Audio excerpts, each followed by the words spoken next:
নবী বলেন, গরিবের সাথে আমাকে হাসুর করাইও। ও গরিব, ধনীদের বাড়ি দেখা আফসুস করিস না, টাকা দেখে পাগল হইয়া কষ্ট পাইস না রে গরিব। রহমতের নবী বলেন, রে গরিব, কষ্ট কইরা জীবন চালাইয়া আল্লাহরে সিজদা কর, বড় লোকের 500 বছর আগে গরিব তুই জান্নাতে চলে যাবি। আতিনা ফি দারে দুনিয়া না হাসান, আতিনা ফি দারে উকবানা হাসান, ইয়া গিয়াসাল মুস্তাগীসিন ইহদিনা লিফতিখারা বিল উলুমে ওয়াল গিনা। যুবক, তোর পায়ে হাত রেখে বলছি হাসিস না। আমি হাসার কথা বলি নাই, আমি যা বলছি যদি লজ্জা থাকতো কান্না করতি যে আমি এত খারাপ কেন হইলাম। আমার আল্লাহ রাতটা দিছেন মানুষের আরামের জন্য, শরীরের মহা ঔষধ হলো রাতের ঘুম। এই বুজুর্গ কথা তো কানে ঢুকাবি না, যা বাসায় যায় গুগলে সার্চ দিবি। হাফিজ ভাই যে বলল রাতের ঘুম শরীরের ঔষধ, হুজুরের কথা মানতে চাই না, গুগলে সার্চ দিয়ে দেখ রাতের ঘুম শরীরের কেমন ঔষধ। চিকিৎসা বিজ্ঞানীরা সব ডিটেলস ওখানে দিয়ে দিছে গবেষণা। রাতের ঘুম যে ঘুম ঔষধ, সারা রাতের ঘুম না। সন্ধ্যা রাতের ঘুম শরীরের ক্ষতি, শেষ রাতের ঘুম শরীরের ক্ষতি, মধ্যরাতের ঘুম হলো শরীরের মহা ঔষধ। 10টা থেকে রাত্র 2টা পর্যন্ত ঘুমাবি, শরীরের একটা মহা ঔষধ। একটা মানুষ যদি টাইম মতো না ঘুমায়, তার কথার ব্যালেন্স থাকে না, চলাফেরার ব্যালেন্স থাকে না। এই রাতের ঘুম শরীরের মহা তোমার ঔষধ। আল্লাহর দেয়া নেয়ামতের ঘুমটারে যারা নষ্ট করে সারা রাত কবিরা গুনাহ করে মোবাইলের দ্বারা কাটাও, তোর মরার আগেই বিছানায় পুরা কানবি, চোখের পানি মোছার কোনো আপন কাউকে পাবি না। এখনো তুই টের পাও না তোর যে পার্স গুলো দিন দিন নষ্ট হইতেছে, তোর খবর নাই। ডাক্তারের কাছে গিয়া একটু পরীক্ষা নে, আই হসপিটালে গিয়া দেখ 1 বছর আগের চোখের পাওয়ার এখন খানিকটা মাইনাস হয়ে গেছে। একটু পরীক্ষা করে দেখ, মাথা ব্যথা আগের তুলনায় বেড়ে গেছে, বুকে ব্যথা বেড়ে গেছে। ও আল্লাহর গোলাম, তোমার কিডনির উপরে এফেক্ট হচ্ছে। এই মোবাইলের দ্বারা আজ তোমার জীবন ধ্বংস, তোমার যৌবন ধ্বংস। এমন একটা সময় আসবে, সময় মতো পার্স গুলো কাজ করবে না, কান্না করে এ পার্স আর ফেরত পাবি না। নকল কান লাগাবি, কাজ হবে না। নকল একজনের কিডনি লাগাবি, আসল কিডনির ফায়দা দিবে না। নকল চক্ষু লাগাবি, আসল চোখের ফায়দা দিবে না। আল্লাহর দেওয়া পার্স গুলো নিজে হাতে মোবাইল লইয়া নিজে নিজে সব পার্স গুলো নষ্ট করতেছো। কার্টুন দেখতে দেখতে এখন নিজের চেহারাটা নষ্ট হয়ে গেছে। আমি যুবকের যদি বলি, বাবা 40 বছর পর্যন্ত একটা যুবকের চেহারার উজ্জ্বলতা নষ্ট হবে না, এটা আল্লাহ নিজে ওইভাবে সিস্টেম করে বানাইছেন। কোনো মেডিসিন লাগবে না, কোনো পাউডার ক্রিম লাগবে না। 40 বছর চেহারাটা উজ্জ্বল থাকবে, দেখলে মায়া লাগবে। কিন্তু আমি যুবকের বলি, পায়ে ধইরা বলি, বেয়াদবি মাপ চাই, রাগ করিস না রে বাবা। বল, তোর 25 বছরে চেহারা কেন নষ্ট হয়ে গেল? তোর চেহারার দিকে তাকাইলে কেন মায়া লাগে না? তোর চেহারার মধ্যে কেন উজ্জ্বলতা নাই? একমাত্র কারণ, সারা রাত কবিরা গুনাহ করার কারণে আমার আল্লাহ বেজার হয়ে চেহারার নূর নিয়ে গেছে। খুশি না? এই তোর সাথে মাইয়া কোরআন শপথ করছে না? কয় নাম্বার জানোনি? তুই যত নাম্বার, তোর ওইটা ওই অত নাম্বার। তুই যদি 4 নাম্বার হও, তোর সাথে কসম করা মাইয়াও 4 নাম্বার। তোর সিরিয়াল যদি হয় 5, তোর ওই মাইয়া যে শপথ করে তার সিরিয়ালও 5। তুই যেমন 3 মাইয়ারে ধইরা ইজ্জত নষ্ট কইরা 5মটারে ধরছু, ওই মাইয়া 5টা ছেলের ইজ্জত নষ্ট করে 6ষ্ঠ নম্বরে তোরে ধরেছে। আল্লাহর জাতের কসম, তওবা যদি নসিব না হয়, মরার আগে জাহান্নাম কেমন, মরার আগে দেখবি বউ নামের জল্লাদ দিয়া। মরার আগে টের পাবি জাহান্নামটা কেমন ভয়ঙ্কর। ও যুবক,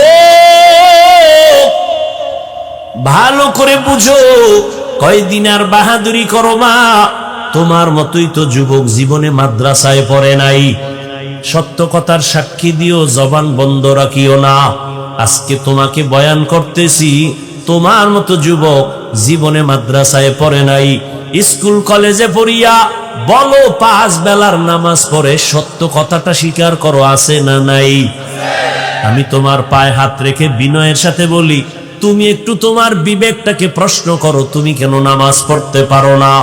রাস্তায় গাড়ি চালায় কত যুবক, আজান হয়েছে গাড়ি বন্ধ করে মসজিদে গিয়া নামাজে দাঁড়ায় গেল। বলো বাবা, তুমি কেন নামাজ পড়তে পারো না?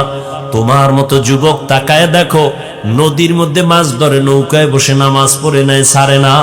মনে মনে জিজ্ঞাসা করো, তুমি কেন পারো না? তোমার মতো যুবক ব্যবসা করে, চাকরি করে, 5 বেলার নামাজ পড়ে, তুমি কেন পারো না?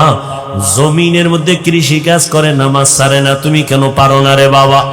আল্লাহর কোরআনটা কি আসলে মিথ্যা মনে করছো? যদি বলো হ্যাঁ, তো একটা ভুল আমারে বাইর কইরা দেখায়, এখন আমি দাড়ি কেটে ফেলবো। আল্লাহর কসম, এখন যদি আল্লাহর কোরআনে একটা ভুল দেখাইতে পারো, আমি এখন প্যান্ট শার্ট টাই লাগায় আর দাড়ি কাইটা রাস্তায় নাচ গানে নেমে যাব, কোরআন শরীফ গুলো জ্বালায় দিব, আল্লাহর বিরুদ্ধে কথা বলবো। তুই কেন 1500 বছর পর্যন্ত তোর থেকে হাজার হাজার কোটি গুণ পণ্ডিতেরাও অপচেষ্টা কম করে নাই। একটা কোরআনের ভুল বের করবে দূরের কথা, বহু বিধর্মীরা মাথা নত করে কালেমাওয়ালা মুসলমান হয়েছে।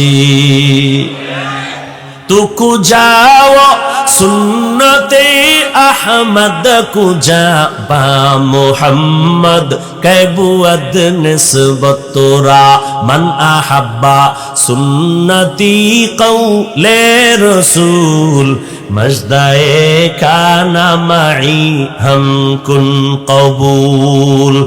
ও যুবক, তোর কপাল যে কত সান কপাল, বুঝলি না রে যুবক?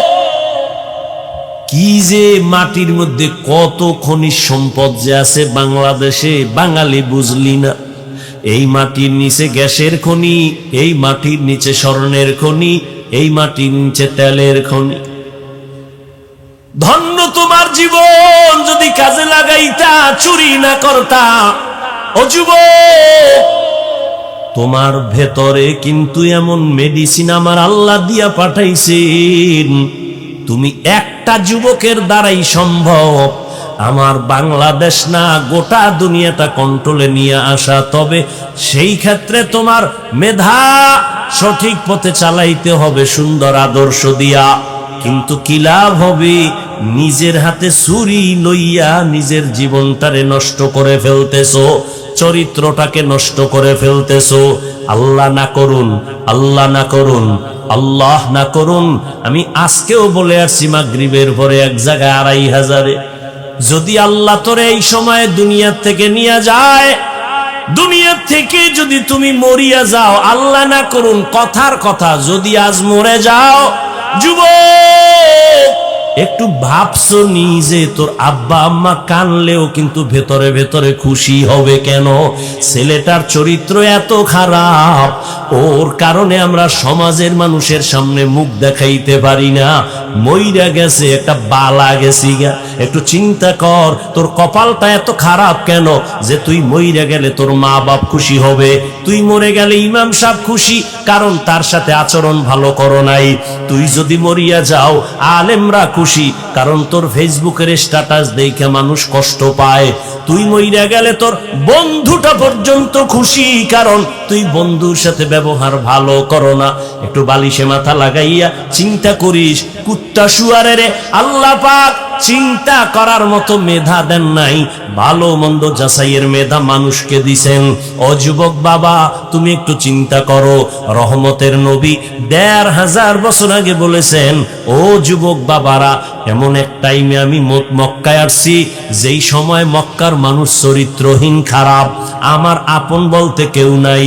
মানুষ বিপদে পইরা বাবার কাছে যায়, আমার আব্বাও মায়ের কাছে গিয়া কয়, মা একটু হাত উঁচু করে দোয়া করো, আমারে আল্লাহ এমন ভাবে জমিনে পাঠাইছে,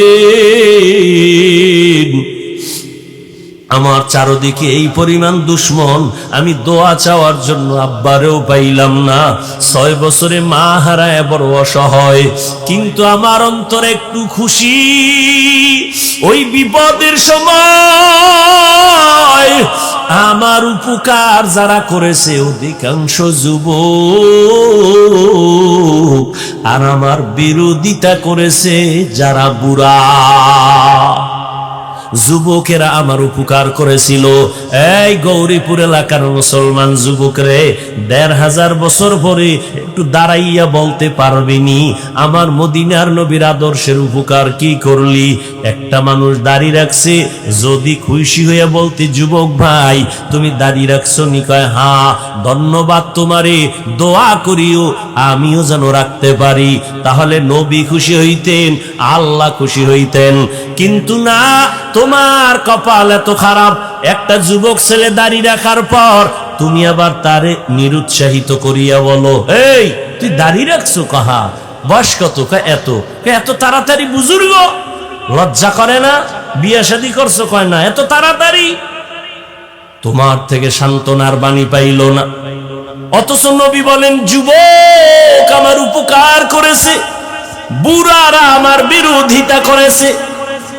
নবীর বিরোধী দুশ্মন আবু জাহাল বুড়া, আবু লাহাব নবীর দুশ্মনী করে বুড়া, উতবা নবীর দুশ্মনী করে বুড়া, সায়েবা নবীর দুশ্মনী করে বুড়া। আর নবীর আপন হইয়া উপকার করার জন্য রহমতের নবীর হাতের সাথে হাত লাগাইছেন 11 বছরের সন্তান। কয় বছর? 11 বছরের সন্তান হাত লাগাইয়া নবীর সাথে শপথ নিলেন কালেমার পতাকা উড্ডীন করার জন্য। নবী কয়, ও ভাই তুমি এতদিন ছিলা আমার চাচাতো ভাই, এখন থেকে তুমি আমার সাহাবী। হযরত আলী 11 বছরের মধ্যে নবীর হাতে হাত লাগায় দিলেন। 11 বছর মদিনার নবী বলেন, এতদিন ছিল আলী আমার চাচতো ভাই, এখন কি হইছে? সাহাবী। কিছুদিন পরে কি হবেন? কি হবেন? জামাতা। নবী খুশি হইয়া, যুবক আমার কাছে আসছে, নবীর প্রাণ ঠান্ডা হয়ে গেছে। আলী তো আলী, নবী এমন একটা চোখের পাওয়ার দিয়া দিছেন কলবের ভেতরে। আলী 900 মনের ওজন এমন একটা কামুজ দুর্গের কপাটা এক হাতে উঠায়। আলীর আল্লাহ এমন পাওয়ার দিছেন, মদিনার নবী অন্তর ভইরা দোয়া করেন, আনা দারুল হিকমা ওয়া আলিয়ুন বাবুহা, আমি মুহাম্মদ হলাম ইলম ও হিকমতের ঘর, আর এই ইলমের ঘরের দরওয়াজা আমার আলী। আল্লাহর নবীর দোয়ার কারণে আল্লাহ পাক আলীকে এত পরিমাণ জ্ঞানের ভান্ডার দিলেন। ওমরের খেলাফত চলতেছে, ওমরে ফারুক তো আর একটা বাঘ, চেয়ারের মধ্যে খেলাফতের মসনদে বসা, হঠাৎ সামনে পাশে আলীও আছেন। হঠাৎ একজন মহিলা আদালতে হাজির। মহিলা দায়িত্বহীন ভাষায় চিল্লায় বলে, খলিফাতুল মুসলিমিন, আমি অপরাধী, বিচারের জন্য আসছি, আমার বিচার করেন, আমি অন্যায় স্বীকার করলাম। কি অন্যায় করেছো? মহিলা বলে, আমি জিনা করেছি। জিনা জিনা করি একটা অবৈধ বাচ্চা আমার পেটে নিয়ে দাঁড়াইছি, বিচার করেন। কার সামনে? আরে কথা কন না, গেল ওমরের সামনে। ওমর তো কথার আগে তরবারি, জল্লাদ তরবারি ডালা। কেন? কয় দেখছুনি নিজের অপরাধ নিজে স্বীকার করছে। কেন? কয় ও জাহান্নামের আযাবের ভয় পায়। ও আল্লাহর বান্দি বলে, আমি দুনিয়ার শাস্তি মাথা পেতে নিব, কিন্তু পরকালে আল্লাহর আযাব নিতে পারবো না। ও পর্দার আড়ালের আম্মা জানেরা, একটু মাইকের আওয়াজ কানে লাগায় শুনেন।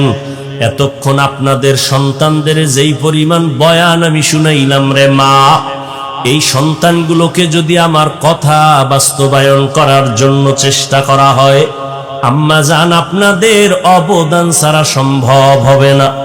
এই দুনিয়ায় যত ভালো সন্তান একমাত্র মায়ের অবদানের কারণে। এজন্যই তো মা আপনাদের এত মর্যাদা আল্লাহ বাড়াইছেন নবীর মাধ্যমে। কিয়ামত পর্যন্ত কোন লাইনে আলাদাভাবে নারীর মর্যাদা বাড়ানোর কোনো রাস্তাই নাই। দুনিয়ার কোন বেঈমান যদি বলে আমরা আলাদা নারীর সম্মান দিব, খোদার কসম নারীর সম্মান হবে না, চালাকি করলে হবে নারীরা অপমান। নারীর সম্মান কোন কোন লাইনে দরকার আমার আল্লাহ দিয়ে দিছেন একবারে কিয়ামত পর্যন্ত। নবীদের মা বানাইছেন নারীদেরকে।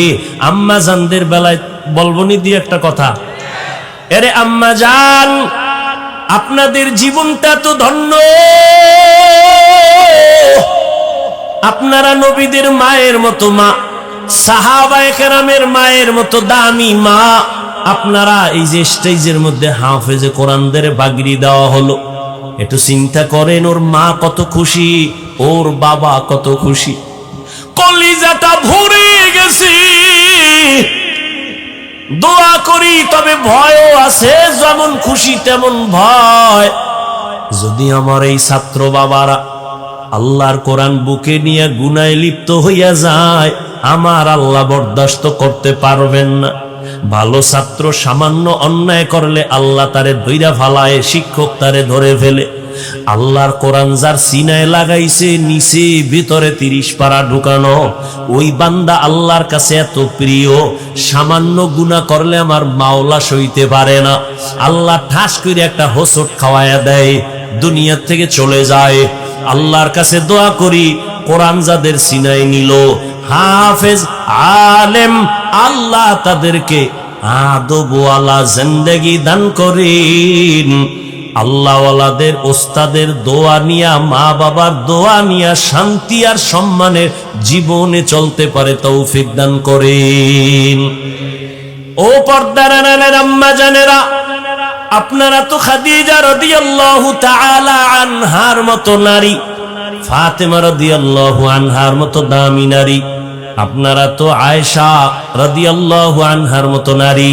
এরে আম্মা জান আপনারা তো ইসমাঈল নবীর মা হাজেরা আলাইহিস সালামের মতো নারী, আপনারা তো ঈসা নবীর মা মারইয়াম আলাইহিস সালামের মতো নারী। আপনারা তো কেমন দামি। ওই বেঈমান ফেরাউন নিজেরে খোদা দাবি করেছিল, একটু জানা থাকলে বলবেন ওই বেঈমানের ঘরে তার স্ত্রী কে ছিল? আসিয়া কত দামি নারী। রহমতের নবী বলেন কিয়ামতের ময়দানে জান্নাতের মধ্যে আসিয়ার সাথে আমি মুহাম্মদের বিবাহ হয়ে যাবে। ও মা, আপনার স্বামী তো ফেরাউনের মতো খারাপ না রে মা।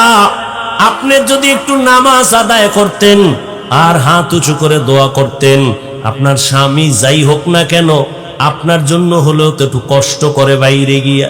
কত স্বামী সকালের নাস্তারও চিন্তা নাই, দুপুরে খানাও খাইতে পারে না, যত কামাই করে গাধার মতো কষ্ট করে, নিজের জন্য কিছু করে না, স্ত্রীর জন্য আর সন্তানের জন্য করে।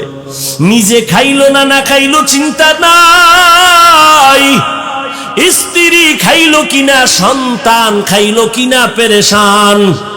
ঈদের বাজারে স্ত্রীর জন্য জামা কাপড় কিনে, সন্তানের জন্য কিনে, কিন্তু নিজের জন্য টেনশন নাই।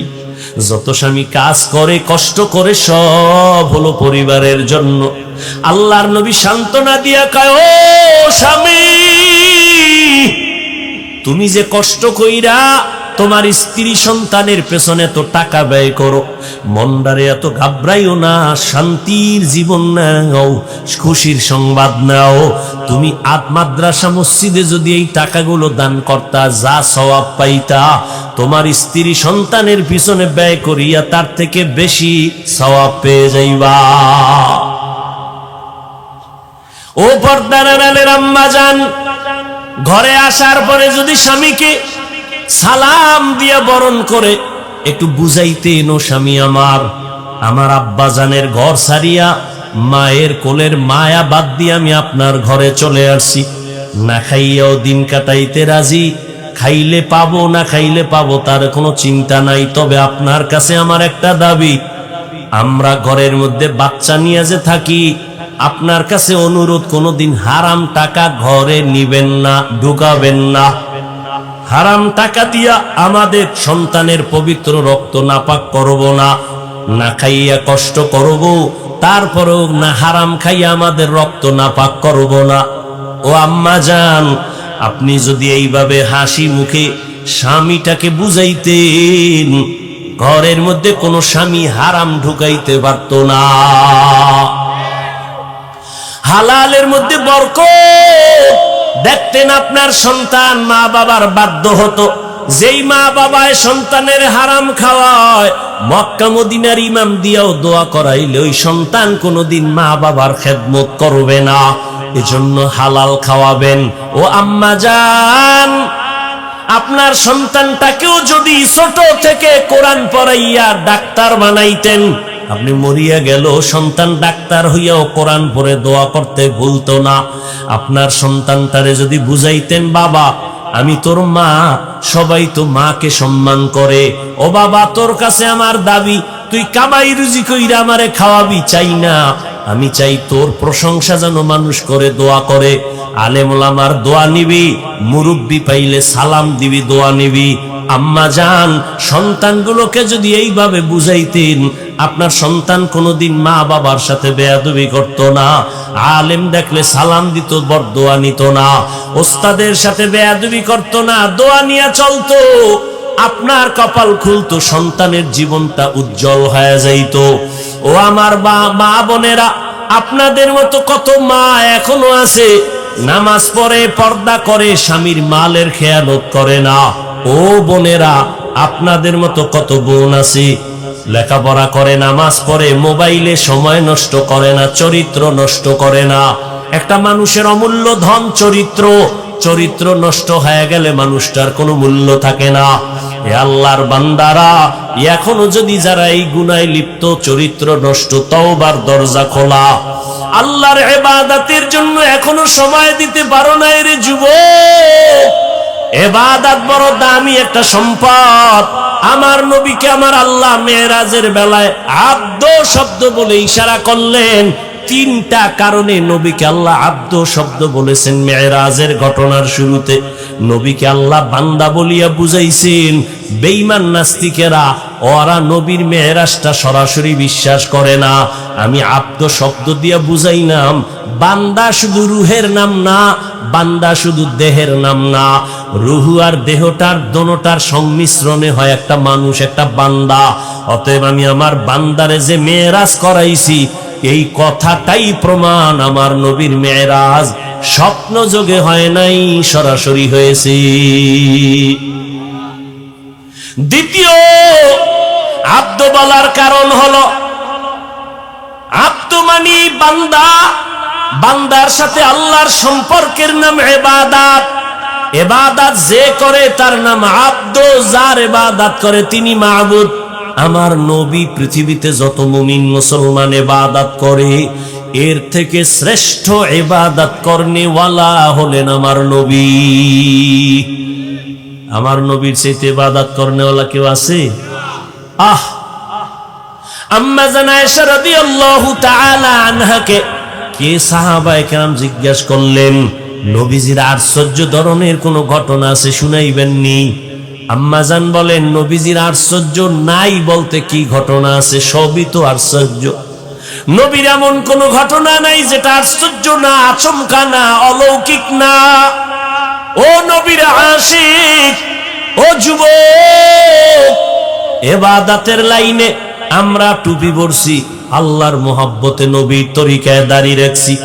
ও শিক্ষিত আমার যুবক বাবারা, একটু বলবানি, সাহস থাকলে বলো, তোমরা নবীর আদর্শ জবাই কইরা কত উপরে উঠছো, আর আমরা নবীর আদর্শ মানতে গিয়া কত নিচে নামছি। বলো, তুমি পারবা না? আমার থেকে শুনে নাও, যদি ভুল বলি তুমি দাঁড়াইয়া লোকমা দিও। আমরা আলহামদুলিল্লাহ, তোমরা 3 বেলা খাও, আলহামদুলিল্লাহ আমরা নবীর আদর্শ ঠিক রাইখা 3 বেলা খাই না 5 বেলা খাই। তুমি নবীর আদর্শ জবাই কইরা রাতে ঘুমাও, আমরা নবীর আদর্শ ঠিক রাইখাও রাতে ঘুমাই। তুমি নবীর আদর্শ বাদ দিয়া দেশ বিদেশ স্বাধীনভাবে ঘুরো, আমরা নবীর আদর্শ ঠিক রাইখা স্বাধীনভাবে ঘুরি। কই সালাম দিলে তো মানুষ আমাদেরই দেয়, কলিজা দিয়া দোয়া করে, আমরা পিওর খানা খাই। ও আল্লাহর বান্দারা, বুঝাবার জন্য বলছি, কেন তুমি নবীর আদর্শের মালা গলায় পরবা না? একটু আমাকে বলো, নবীজির আদর্শ থেকে দামি আদর্শ আর কারো কাছে আছে? যুবকেরা ঘুমাও, এই তোদের জন্য 2 মিনিট কথা বলতেছি, শুধু তোদের জন্য, খেয়াল কর। নবীজির আদর্শ থেকে আরো ভালো কোনো আদর্শ কারো কাছে আছে? যদি কেউ বলো যে হ্যাঁ আছে, শেখ মুজিবুর রহমান সাহেবের আদর্শ নবীর থেকে ভালো, আমি নবীরটা বাদ দিয়া তারটা নিব, পারবি? যদি বলতে পারো জিয়াউর রহমান সাহেবের আদর্শ নবীজির থেকে ভালো, তাহলে নবীরটা বাদ দিয়ে দিব, পারবা? পারবা না। এক কথায় জবাব, পৃথিবীর সবার আদর্শ নাপাক, মদিনার আদর্শই পাক। এবার আমাকে বলো, নবীর রেখে যাওয়া সুন্নতের আদর্শ পালন করবে হিন্দু, বৌদ্ধ, ইহুদি, খ্রিস্টান, কারা? কোন দেশের? শুধু কুমিল্লা ছাড়া। ও যুবক, নবীর আদর্শ মানবে সব মুসলমান, কিন্তু তুমি কেন নামাজ পড়ো না বলো? তুমি নবীর আদর্শে টুপি কেন পরো না? নবীর আদর্শে কেন তুমি মা বাবারে সালাম দাও না? কেন তুমি মা বাবার সাথে বেয়াদবি করো? কেন তুমি শিক্ষকের সাথে বেয়াদবি করো?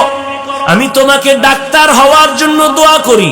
ও যুবক, লেখাপড়া করে ডাক্তার হও, ইঞ্জিনিয়ার হও, প্রফেসর হও, তবে বেয়াদব হইবে না রে বাবা। তোমার আচরণে যেন কেউ কষ্ট না পায়। যেই সফলতার আদর্শবান ডাক্তার যদি হতে চাও, দোয়া লাগবে, দোয়া। দোয়া ছাড়া সম্ভব না। এলেমের মাস্তানিতে এই চেয়ারে বসে বয়ান করা যায় না।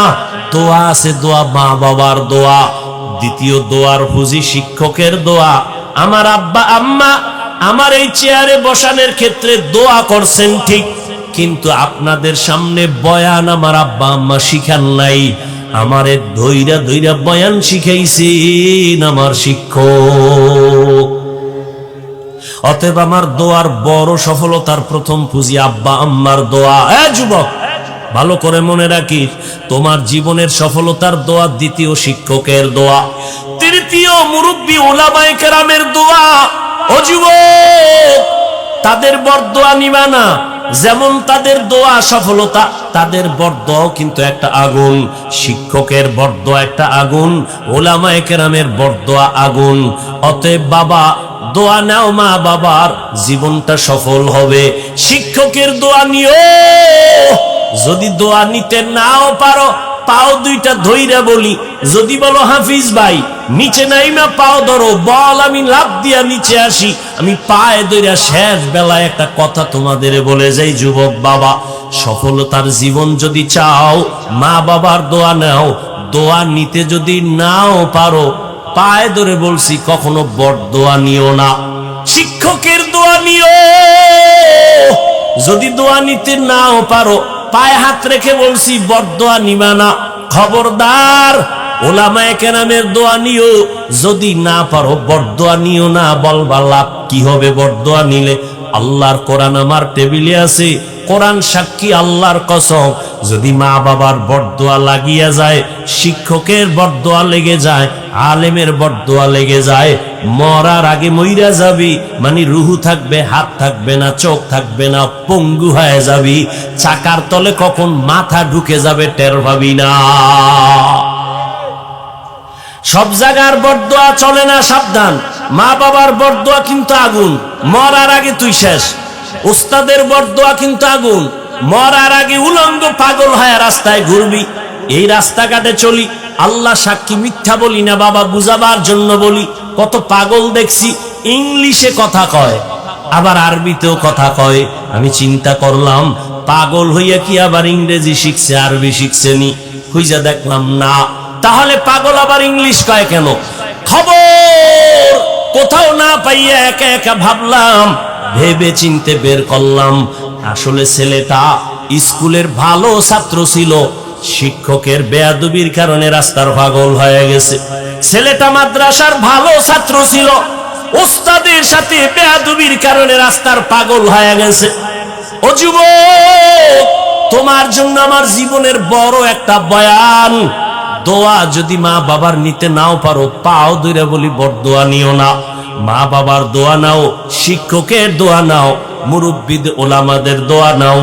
দোয়া নিতে না পারলেও বড়দোয়া নিও না। ওয়াদা কর, অঙ্গীকার কর, ওয়াদা কর যে মইরা যাব, গলায় ছুরিও যদি লাগে, এই প্যান্ডেলে ওয়াদা করলাম মা বাবার দোয়া নিতে না পারলেও বড়দোয়া নিব না। ওয়াদা কর, প্রতিজ্ঞাবদ্ধ হ। যদি পারি শিক্ষকের দোয়া নিব, না পারলে বড়দোয়া নিব না। চেষ্টা করবো আলেম ওলামাদের দোয়া নিতে না পারলে অন্তত বড়দোয়া নিব না। ও বাবা, তুমি আলেমের বিরুদ্ধে ফেসবুকে লেখলে, বলো তোমার কি লাভ হবে আর আলেমের কি ক্ষতি হবে? হবে? এই তুমি আমার বিরুদ্ধে লেখলে ইসলামের কোনো লাভ হবে? তোমার লাভ হবে? বরং তুমি কিন্তু দিন দিন ধ্বংসের পথে যাইবা। অতএব এগুলো বাদ দিয়া তুমি একজন ভালো ছাত্র হও, তুমি ভালো ডাক্তার হও। দোয়া ছাড়া বেয়াদবি কইরা ডাক্তার হইলে ডাক্তার হইতে পারবি ঠিক, তবে তাসলিমা নাসরিনের মতো জুতা খাওয়া লাগবে জায়গায় জায়গায়। বেয়াদবি কইরা প্রফেসর হইতে পারবি ঠিক, কিন্তু আহমদ শরীফের মতো জুতার বাড়ি খায়া মরণ লাগবে, কবরও হবে না। ঢাকা কলেজের প্রফেসর আহমদ শরীফ মরার আগে ছেলে মেয়েরে বলছে, আমি মরা কবর বিশ্বাস করি না, মরলে আমারে কবরে দিবি না। ঠিকই ওই বেঈমান মরার পর সন্তানেরা কবরে রাখে নাই, দেহটা হসপিটালে দান করে দিয়েছে। ওই আহমদ শরীফ প্রফেসর ঢাকা কলেজের ক্লাসের মধ্যে ঢুইকা কয়, এই ছেলে মেয়ের আমার নাম জানুনি? কয় জানি। বল। কয় বেদ্যবি হবে। কয় শোন, আমার নাম আহমদ শরীফ। শুনছো না তোরা কোরআন শরীফ? জি স্যার। শুনছো হাদিস শরীফ? জি স্যার। শুনছো মক্কা শরীফ, মদিনা শরীফ? কয় জি স্যার। আজকে থেকে শুনা ল, মক্কা শরীফ বাদ, মদিনা শরীফ বাদ, কোরআন শরীফ বাদ, হাদিস শরীফ বাদ, আমি আহমদ শরীফ তোদের জন্য যথেষ্ট। ওই ডাক্তার হয়ে লাভ নাই, ওই প্রফেসর হয়ে লাভ নাই, সুনামের সাথে জীবনটা তৈরি করো। সেজন্য মা বাবার দোয়া আর মোবাইলের থেকে নিজের চরিত্রটারে বাঁচাও, কারণ চরিত্র একটা অমূল্য সম্পদ। দিন দিন কবি নজরুলের ইতিহাস পড়ো, কত গর্ব করো। তোর মতো সারা রাত আকাম করলে জীবনে কবি নজরুল হতে পারতো না। তুই যে সারা রাত মোবাইলে আকাম করো, নির্লজ্জ বেহায়ার মতো। ঘুমের মধ্যে মরণ হয়নি? এই যুবকেরা বল। আচ্ছা, আজরাইল যদি আইসা দেখে তোর কানের ভিতরে গানের তার লাগানো, তুই মুসলমানের সন্তান, আল্লাহর ভয় নিয়ে বল, তুই আজরাইল যদি দেখে রাতে তুই কানের মধ্যে তার লাগাইয়া ঘুমাইছ গান শুনতে শুনতে, আল্লাহর কাছে কালকে কি জবাব দিবি? অনুরোধ করে বলে গেলাম, ও পর্দার আড়ালের মা, এখনো সময় আছে, আপনার সন্তানকে বুঝাই একটু লাইনে নেন, দোয়া করেন। ও ওলামায়ে কেরাম, ও মুরব্বীরা, ও যুবক বাবারা, এখনো সময় আছে, তওবা করো। মনে মনে আমার আল্লাহকে বলো, আল্লাহ জীবনে তো গুনাহ কম করি নাই, আমার গুনার কারণে চোখ বন্ধ করে মনে হয় তাকায় দেখি হাত না পাক করে ফেলেছি। গুনার কারণে চোখ না পাক, অন্তর না পাক, জিহ্বা না পাক। ও আল্লাহ, এই গুনার খবর যদি আমার আপনজন কেউ জানতো, সম্মানের নজরে দেখতো না। আল্লাহ, তুমি দেখার পরও রাগ করিয়া সম্মানের জায়গা থেকে ফেলে দাও নাই, খানা বন্ধ করো নাই, বাতাস বন্ধ করো নাই। ও আল্লাহ, আজকে তওবার নিয়ত করলাম, মরিয়া গেলে যাব, তুমি তো হায়াতের মালিক, তুমি তো মৌতের মালিক, তুমি তো রিজিকের মালিক। জীবনে তো অন্যায় কম করি নাই, মনে চাইছে নামাজ পড়বো না, পড়ি নাই, মনে বলতো আড্ডা দিব, বেপর্দা নারী দিয়া দিছি, মনে চাইছে পার্কে যাব, দৌড়ায় গেছি। ও আল্লাহ, আজকে থেকে ফিরতে চাই, আর নামাজ ছাড়বো না, আর দাড়ি কাটবো না, আর বেপর্দায় চলবো না, মা বাবাকে কষ্ট দিব না, ওলামায়ে কেরামের বিরুদ্ধে যাব না, নবীজির তরিকা মেনে চলবো। অন্তরটাকে ঘুরাইয়া আল্লাহর মোহাব্বত যদি থাকে, তওবা করো। আমার আল্লাহ কত দয়াময়, আল্লাহ তোমার আমার গুনাহ দেখার পরও রাগ করে পানি বন্ধ করেন নাই, বরং আমার আল্লাহ প্রতিদিন ডাকে, নাই বান্দা তওবা কর, জীবনের গুনাহ মাফ করে দিব। আল্লাহর নবীর তরিকা মতে ইবাদত চালু করে দাও, আর লেখাপড়া করো, চাকরি করো, ব্যবসা করো, মনে মনে তওবা করো, আর নামাজ ছাড়বো না, বেপরদায় চলবো না, দাড়ি কাটবো না, মা বাবার দোয়া নিয়া, মুরব্বীদের দোয়া নিয়া, শিক্ষকের দোয়া নিয়া, উলামায়ে কেরামের পরামর্শ নিয়া নবীজির তরিকা মেনে চলবো। আল্লাহর কাছে তওবার নিয়ত করো। জানি না কার কপাল ভালো, কারটা খারাপ। আবু জাহালের মতো 13 বছর নবীর বয়ান শুনিয়াও কালেমা পড়ে নাই, আর 27 বছরের যুবক ওমর নবীর কাছে তরবারি নিয়ে গিয়েও কালেমা পড়ে ফেললো। এই ময়দানেও জানি না কার কপাল কেমন। কিছু আল্লাহর বান্দা ওমরের মেজাজ নিয়ে গুনার কথা মনে করে তওবা করে ওয়াদা করবে, আর নামাজ ছাড়বে না, বেপরদায় চলবে না। আবার একদল গোলাম তওবা নসিব হবে না, এখান থেকে বের হইয়া আরো বিরোধিতা শুরু করে গুনার পাল্লা ভারী করবে। ও আল্লাহ, এই ময়দানে আমি দাবি করি সবার সিনাটা হেদায়েতের জন্য খুলে দেন, তওবার জন্য কবুল করে নেন। আয় আল্লাহ, প্রত্যেকের দ্বীনের হেদায়েতের উপরে চলার তৌফিক দান করেন। আলহামদুলিল্লাহি রাব্বিল আলামিন, ওয়াসসালাতু ওয়াসসালামু আলা সাইয়্যিদিল আমবিয়াই ওয়াল মুরসালিন ওয়া আলা আলিহি ওয়া আসহাবিহি আজমাইন। ইয়া আরহামার রাহিমিন, ইয়া আরহামার রাহিমিন, ইয়া আরহামার রাহিমিন। রব্বিরহামহুমা কামা রব্বায়ানি সগীরা। আল্লাহুম্মা ইন্নাকা আফুউন কারীম, তুহিব্বুল আফওয়া ফা'ফু আন্না। আল্লাহুম্মা ইন্না নাসআলুকা রিযাকা ওয়াল জান্নাহ ওয়া নাউযু বিকা মিন সাখাতিকা ওয়ান নার। আয় আল্লাহ, আমরা গুনার বোঝা নিয়ে হাত তুলেছি। কত উলামায়ে কেরাম, মুরব্বী, হাজী সাহেব, ব্যবসায়ী, চাকরিজীবী, ছাত্র, যুবক ভাই, পর্দার আড়ালে মা বোনেরা, আপনি সবাইকে মাফ করে দেন, তওবাওয়ালা জিন্দেগি দান করেন, গুনাহের প্রতি ঘৃণা জমায়ে দেন, নেক আমলের আগ্রহ বাড়ায় দেন। আয় আল্লাহ, এ মাহফিল কবুল করে নেন, মাদ্রাসা কবুল করে নেন, আসাতেজায়ে কেরাম, তালিবুল ইলমদের কবুল করে নেন।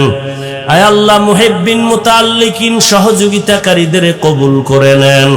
সারা দুনিয়ায় শান্তি দান করেন, মুসলমানের ঈমান আমল হেফাজত করেন। আয় আল্লাহ, প্রবাসে যারা ব্যবসা চাকরি করে হেফাজত করেন, বাংলাদেশ শান্তির দেশ বানায় দেন। আয় আল্লাহ, জালেমদের জুলুম থেকে হেফাজত করেন। আয় আল্লাহ, নবীজির সুন্নাতওয়ালা জিন্দেগি দান করেন, নবীজির রওজায় গিয়া সালাম দেওয়ার তৌফিক দান করেন, বাইতুল্লাহর গিলাফ ধরে লাব্বাইক বলার তৌফিক দান করেন। আয় আল্লাহ, মা বোনদের আবেদা পর্দানিশী বানায় দেন, সন্তানগুলো নেককার বানায় দেন।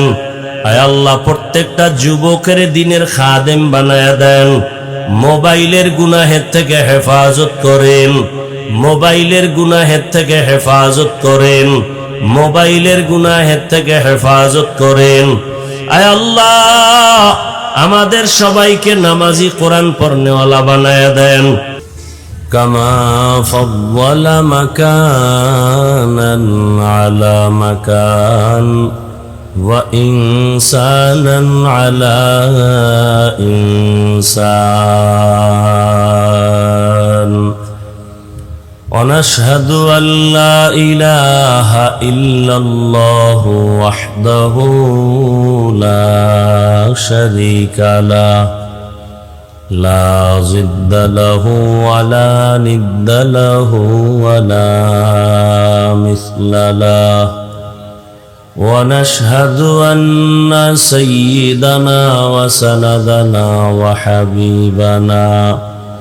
وحبيب ربنا وطبيبنا وطبيب قلوبنا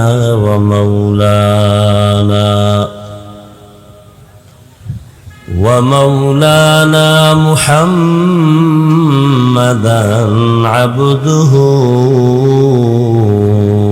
رسوله أرسله بالحق بشيرا ونذيرا وداعيا إلى الله بإذنه وسراجا منيرا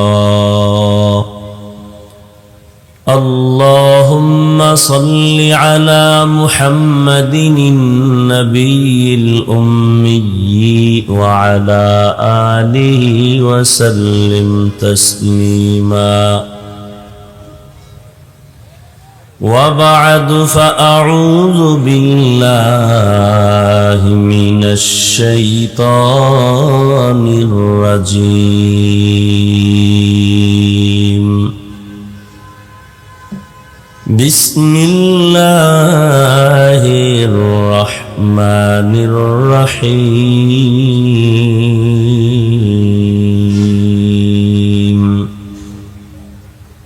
وما خلقت الجن والإنس إلا ليعبدون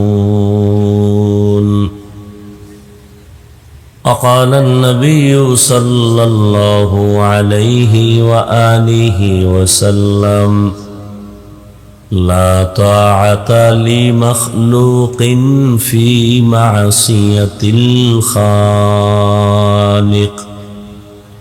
أو كما قال النبي عليه الصلاة والسلام صدق الله مولانا العظيم صدق رسوله النبي الأمي الكريم ونحن على ذلك من الشاهدين والشاكرين والذاكرين والحمد لله رب العالمين سبحانك لا علم لنا إلا ما علمتنا إنك أنت العليم الحكيم رب اشرح لي صدري ويسر لي أمري واحلل عقدة من لساني يفقه قولي यहाँ हम सब मुसाफिर है कब्र आखिर ठिकाना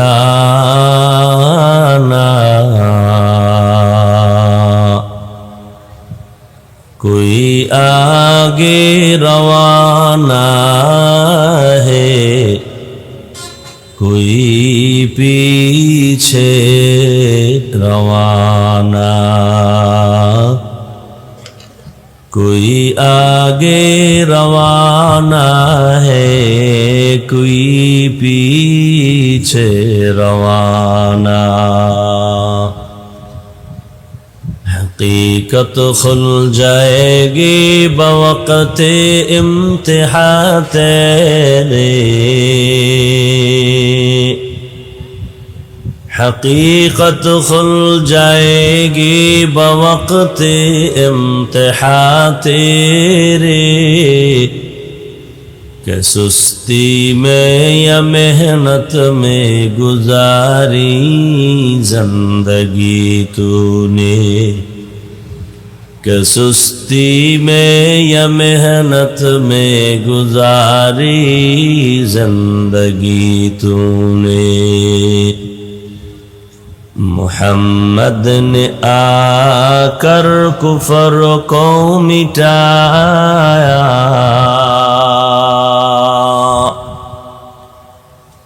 मुहम्मद ने आकर कुफर को मिटाया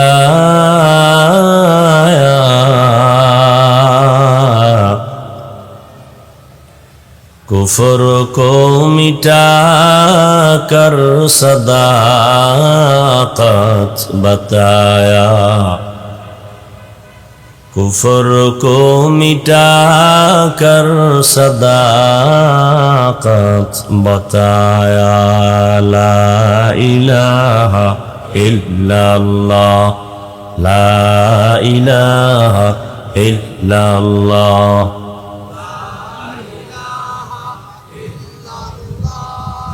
ला इलाहा इल्लल्लाह ला इलाहा इल्लल्लाह ला इलाहा इल्लल्लाह ला इलाहा इल्लल्लाह मुहम्मदुर রাসূলুল্লাহ। জামিয়া আরাবিয়া পেন্না ঈদগাহ কওমি মাদ্রাসা কর্তৃক আয়োজিত বার্ষিক ওয়াজ মাহফিল 30 অক্টোবর 2024। মহতি এই মাহফিলে উপস্থিত মোহতারাম সম্মানিত সভাপতি, প্রধান অতিথি, বিশেষ অতিথিবৃন্দ, হযরত উলামায়ে কেরাম, অত্র অঞ্চলের বিভিন্ন স্থান থেকে আগত আল্লাহ পাকের আশিকিন, জাকিরিন, শাকিরিন, মুহিব্বিন, মুরব্বিয়ানে আযম, কলিজার টুকরা আমার সমবয়সী যুবক বন্ধুগণ, স্নেহের ছোট ভাই, পর্দার আড়ালে মাইকের আওয়াজ শ্রবণরতা সম্মানিত মা ও বোনেরা, আল্লাহ পাকের দরবারে শুকর যে আল্লাহ পাকে ফিতনার যুগে হাজারো লাখো মানুষের মধ্য থেকে বাছাই করে পৃথিবীর শ্রেষ্ঠ মজলিস, উলামায়ে আহলে হকের মজলিস, গুনাহ মাফের মজলিস, তওবা কবুলের মজলিসে হাজারো মানুষের ভেতর থেকে আমাদেরকে বাছাই করে এখানে হাজির হওয়ার আশা বসার তৌফিক দান করেছেন। নিয়ামতের শুকর আদায় করি আলহামদুলিল্লাহ। দরুদ ও সালাম সৈয়দুল মুরসালিন, রহমাতুল লিল আলামিন, শফিউল মুজনিবিন, খাতামুন নবিয়্যিন, সৈয়দুস সাকালাইন, ইমামুল মুরসালিন, শফিউ আযম, রাসূল আকরাম, রহমতে আলম, নবিয়ুল আরব আল আজম, হাবিবে কিবরিয়া, আশরাফুল আম্বিয়া, সৈয়দুল আম্বিয়া, शफीअ महशर, साक़ी कौसर, आक़ाए नामदार, मदीना का ताजदार, आफ़ताब नबूवत, फ़ख्र मौजूदात, सैयदुल मखलूक़ात, हज़रत मुहम्मदुर रसूलुल्लाह सल्लल्लाहु अलैहि व आलिहि वसल्लमेर উপর যাদের আয়োজনে আজকের এই সুন্দর মাহফিল, সময়, পরামর্শ, অর্থ দিয়ে দোয়া করে উপস্থিত হয়ে মাইক, লাইট, প্যান্ডেলের ব্যবস্থাপনার মাধ্যমে সহযোগিতা যারা করেছেন, এলাকার যুবক, বৃদ্ধ, ব্যবসায়ী, শ্রমিক, চাকুরিজীবী, বিভিন্ন শ্রেণী পেশার মানুষ, জনপ্রতিনিধি, প্রশাসন, উলামায়ে হযরত, আইম্মায়ে মাসাজিদ, মাদ্রাসা কর্তৃপক্ষ, প্রত্যেককেই আল্লাহ পাকের খেদমতের বরকতে দুনিয়াতে শান্তি, পরকালে চিরমুক্তির ব্যবস্থা করে দিন।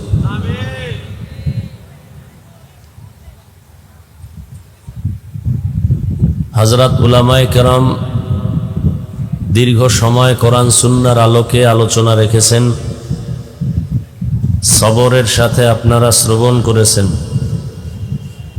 উলামায়ে কেরামের কথাগুলো সহি তরিকায় সবাইকে আমল করার তৌফিক দান করেন।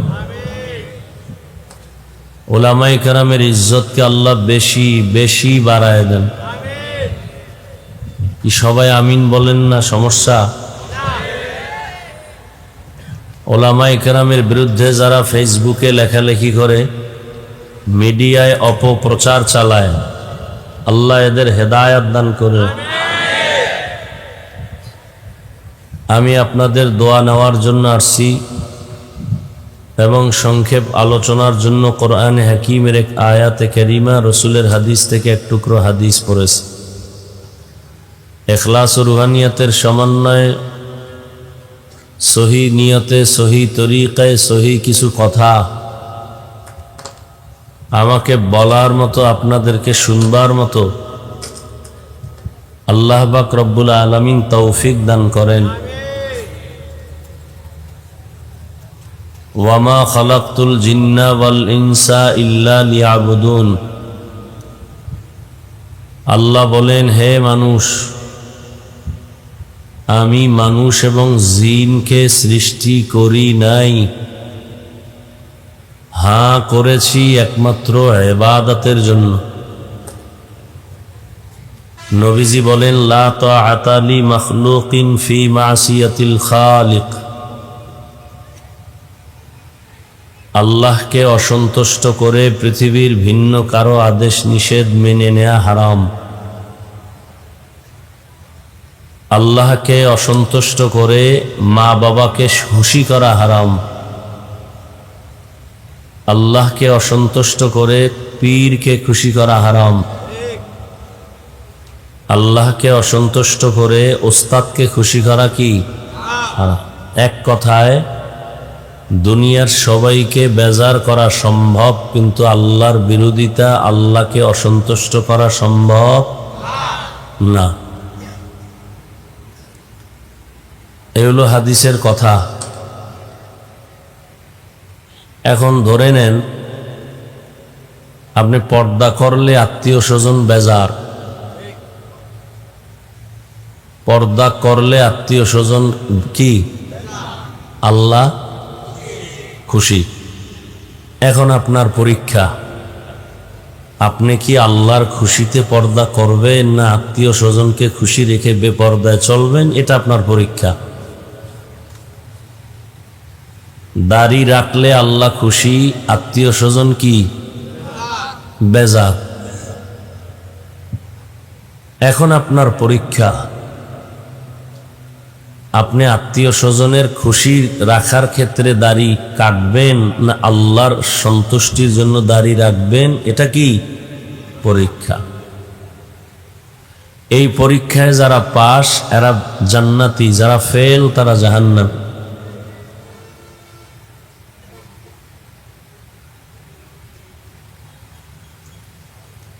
আল্লাহ আমাদেরকে ঈমানের পরীক্ষায় পাশ করার তৌফিক দান করেন।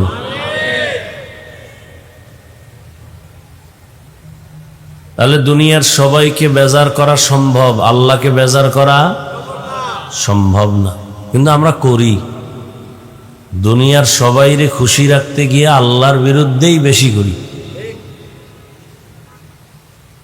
দুনিয়ার কেউ যেন বেজার না হয়, আল্লাহ হয়ে যাক হোক। এই কারণেই তো সব অশান্তি। সবাই ইসলাম চায়, ভোটের আগের রাত্রে টাকা পাইয়া কেবলা ঘুরাইয়া দেয়। এই হলো আমাদের ইসলাম চাওয়ার বাস্তবতা। ছিলাম কে এতক্ষণ, তো কথা বুঝেন। মাঝে মাঝে মনে চায় ওয়াজ মাহফিল বাদ দিয়ে দিমু, তো এই কথা বললে আল্লাহ যদি আবার বেজার হয়, এই জন্য বলিও নি। এত আবেগ আপনাদের।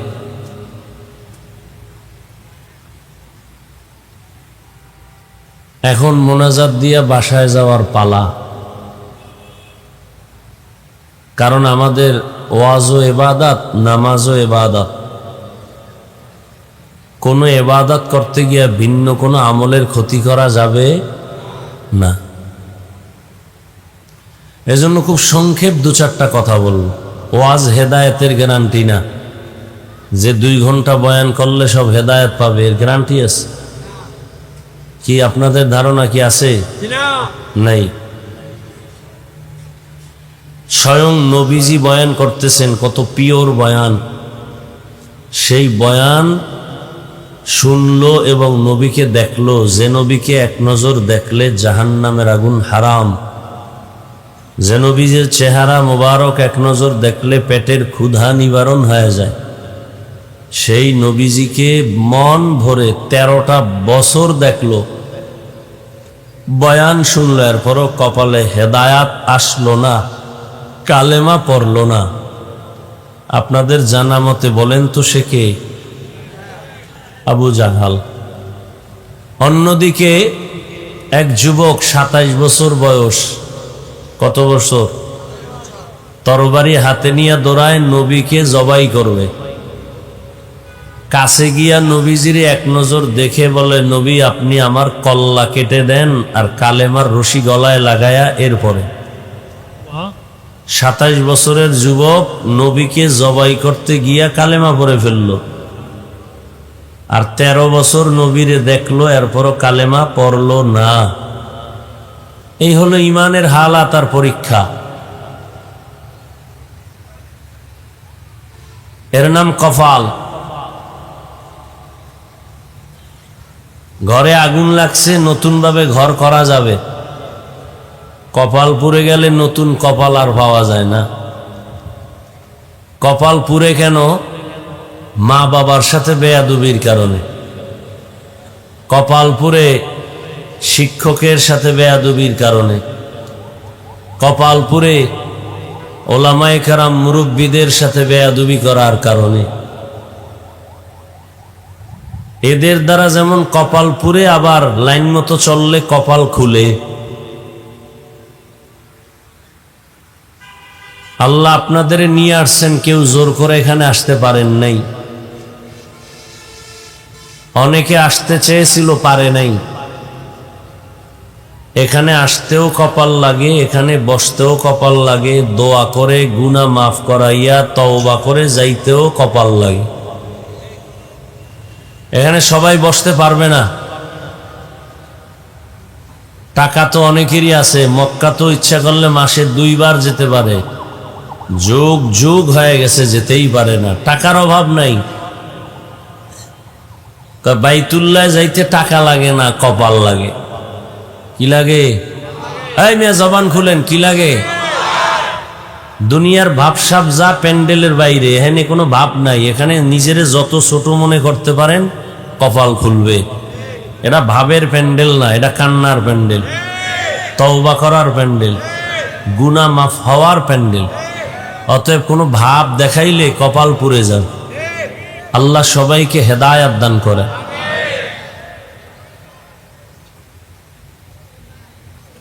তো আল্লাহ বললেন, আমি মানুষ আর জিনকে সৃষ্টি করিই নাই। আবার বললেন, হ্যাঁ করেছি। ডাইরেক্ট বললেই তো হইতো, আমি জিন আর মানুষকে সৃষ্টি করেছি ইবাদতের জন্য। প্রথমে করি নাই নেতিবাচক শব্দ দিয়া, পরে আবার ইতিবাচক দিলেন। কারণ কি? এর সংক্ষেপ কারণ হলো, মানুষের জেহেনকে আল্লাহ পাক খালি করে একটা কথাই ঢুকাইলেন, এ মানুষ তোমাকে সৃষ্টি করা হয় নাই। কথা, আমি মানুষ তো? হ্যাঁ, খেয়াল করো, তোমাকে হয়েছে মৃত্যু পর্যন্ত, দুনিয়াতে আসা থেকে মরণ পর্যন্ত একটা কাজ তোমার, আর কোনো কাজ নেই।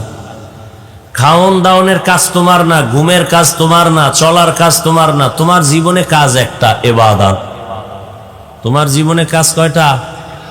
কি? ইবাদত। মানে ইবাদত মানে কি, এবং ইবাদত করব কেন, ইবাদত কিভাবে করব? ইবাদত আল্লাহর হুকুমকে নবীর তরিকায় পালন করার নাম ইবাদত। কেন করব? আল্লাহর মোলাকাতের জন্য, জান্নাত পাওয়ার আশায়। কিভাবে ইবাদত করব? মন গড়া না, জীবনে যা করব সব নবীর তরিকায়। মানে ইবাদত মানে কি? রাতের বেলা যায় নামাজে কাটানো, দিনের বেলা রোজা রাখা, তসবিহ টানা না।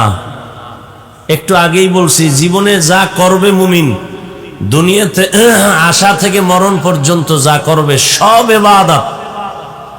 খানা খাবেন ইবাদত, ঘুমাবেন ইবাদত, হাসবেন ইবাদত, কান্না করবেন ইবাদত, বাথরুমে যাবেন ইবাদত, সব ইবাদত। মন গড়া না। কার তরিকায়? একমাত্র নবীর তরিকা। নবীজির তরিকায় খানা খাবেন ইবাদত, নবীর তরিকায় বাথরুমে যাবেন ইবাদত, নবীর তরিকায় কাউকে মোহাব্বত করবেন ইবাদত, নবীর তরিকায় কাউকে দুশ্মন মনে করবেন ইবাদত। মানুষের জীবনে যা করবে সব ইবাদত। আল্লাহর সন্তুষ্টির জন্য নবীর তরিকায় করলে ইবাদত। কেন করব ইবাদত? আল্লাহ পাওয়ার জন্য, জান্নাতের পজিশন বাড়ানোর জন্য।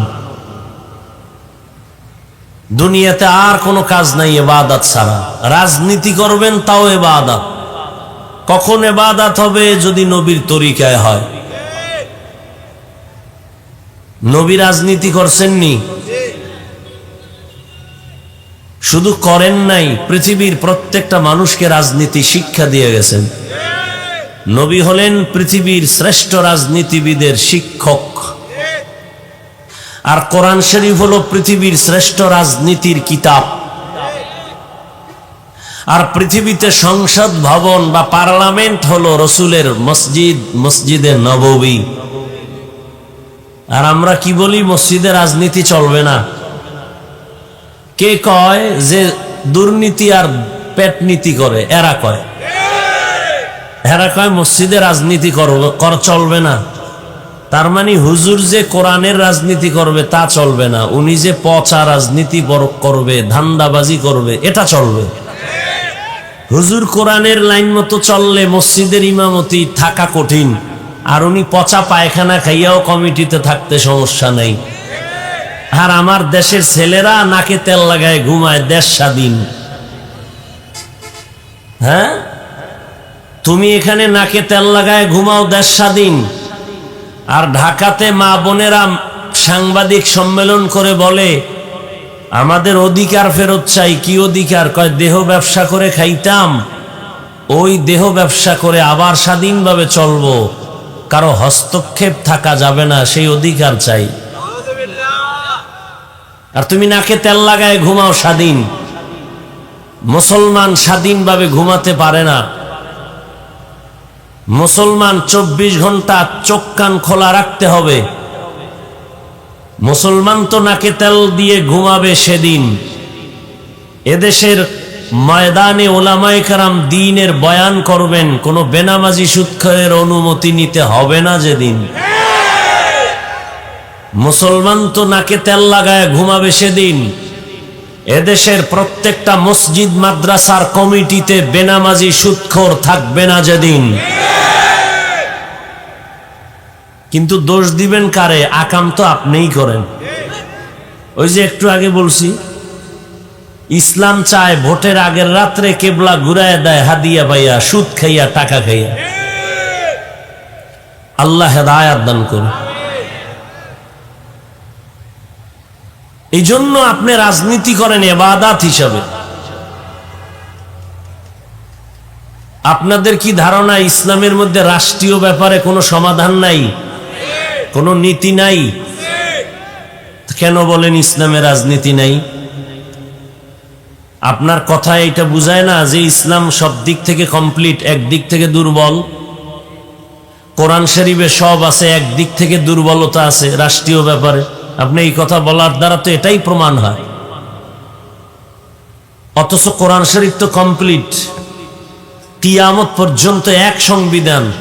এটা আওয়ামী লীগ আর বিএনপি আইয়া এটারে ফালনান লাগবো, সংশোধন করা লাগবো, সেই সংবিধান কোরআন না। কি কেউ মন মতো করে, আর এক দল একেডারে ফালটা আগুন দিয়ে ভোর, আমগো মন মতো করো। আর আল্লাহ কোরআন শরীফ এমন সংবিধান করেছেন কিয়ামত পর্যন্ত হিন্দু তার অধিকার ফিরে পাবে। এক সংবিধান দিয়া বৌদ্ধ তার জীবন শান্তিতে চালাবে, ইহুদি তার জীবন যাপন করবে শান্তিতে এক সংবিধানের আলোকে। ইসলাম আসবে, কোরআন দিয়ে দুনিয়া চলবে, হিন্দু নিরাপত্তা পাবে, খ্রিস্টান নিরাপত্তা পাবে, ইজ্জত নিয়ে চলতে পারবে। পৃথিবীতে আর কোনো বান্দা ইসলামের লাইন ছাড়া ভিন্ন লাইনে মানুষকে শান্তি দিতে পারবে না। যা বলে সব চাপাবাজ।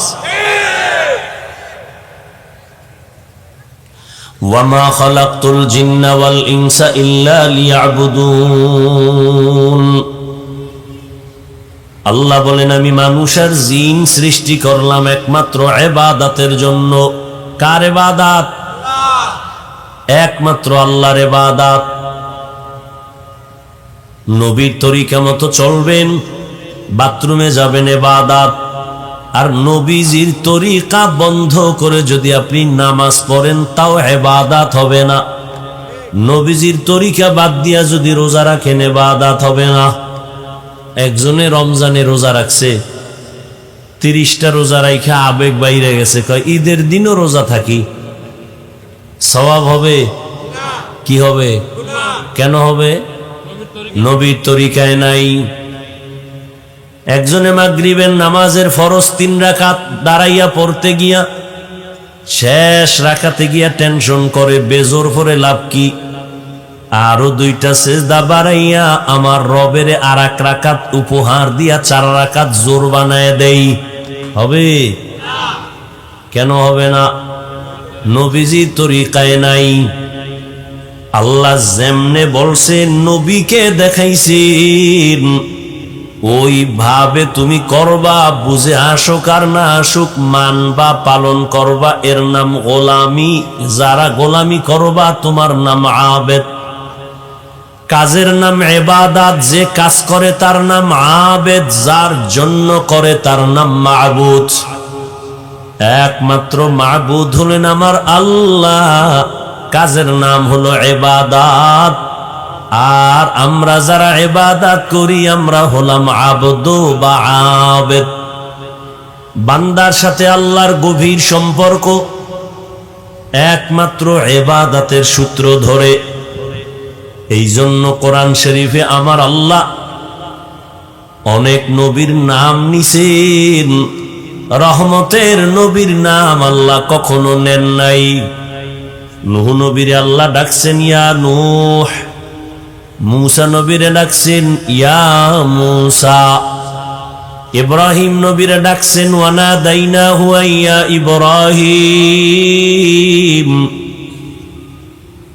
দাউদ নবীরে ডাকছেন ইয়া দাউদ, ঈসা নবীকে আল্লাহ ডাকছেন ইয়া ঈসা ইবনে মারইয়াম।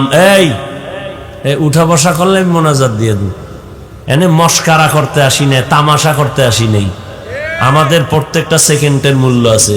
এটা নাটকের প্যান্ডেল না, মন চাইলে বসবেন আর উঠে যাবেন। ওই শুরুতে বলছি না, এখানে আসতে কপাল লাগে, বসতে কপাল লাগে, মোনাজাত দিয়া যাইতেও কপাল লাগে।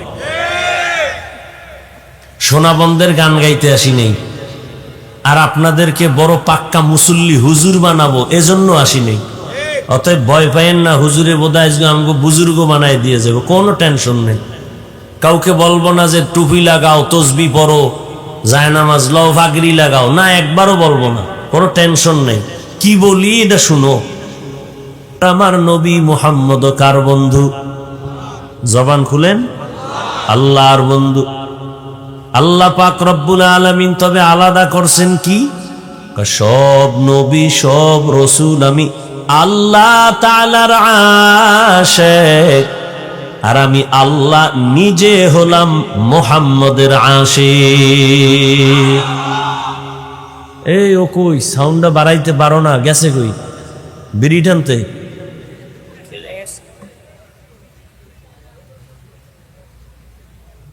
মানুষের বডির জন্য আসল জিনিস রুহু। কি ভাই, এই রুহুটা দেহে না থাকলে দেহের কোনো দাম আছে? লাশ পড়ে থাকবে। ঠিক আমাদের বয়ানের রুহু হলো সাউন্ড। আমার এই প্যান্ডেলেরও দরকার নাই, বরং এটার দিছে আরো গরম লাগে। লাইটেরও দরকার নাই, মাইক থাকবে, বয়ান চলবে। আপনাদের তো এক রাত, আমার তো প্রতি রাত। তো নিজের শরীরের হক আদায় করা লাগে। তারপরও কুত্তার মতো দৌড়াই সারা দেশে 12 মাস। কুত্তাও এরম দৌড়ায় না। কি জন্য দৌড়াই? এই দৌড়টা যদি আমার বুঝাবার জন্য বলি, কাউকে ছোট বানাবার জন্য না।